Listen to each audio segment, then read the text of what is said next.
talked before about how Messi was this kid who was not worldly wise.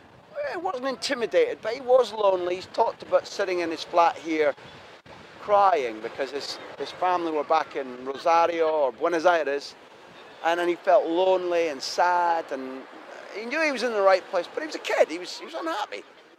And the guys who rescued him, the guys who looked after him, the guys who said, no, come and sit, you sit at the Brazilian table.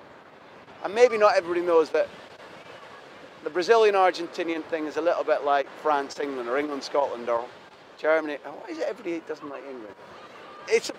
There's a little bit of niggle is all I'm saying. I'm joking about that. And the niggle was put aside. And the Brazilians, Deco, Silvinho, to a lesser extent Edmilson, but definitely Ronaldinho said, come on, wee man, you sit at our table. We see you've got genius. We know you're one of us. You're a brilliant player. And they joked with him and they made him feel important because he came into that first team as a 16-year-old. You know, I guess it's all right for Rooney, who's born able to take care of himself physically, mentally.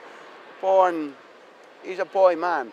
Messi was boy, all kid. And they made him feel important. They made him understand that his talent was going to help him supersede the homesickness, that it had been worth the growth hormones and the pain that he had, where as a 9-year-old kid at home, he would insist on injecting himself with these growth hormones that cost about $1,000 a month, and they couldn't afford. The neighbours would say, his friends would say, his parents would say, we'll help you, we'll do it. No, I'll do it.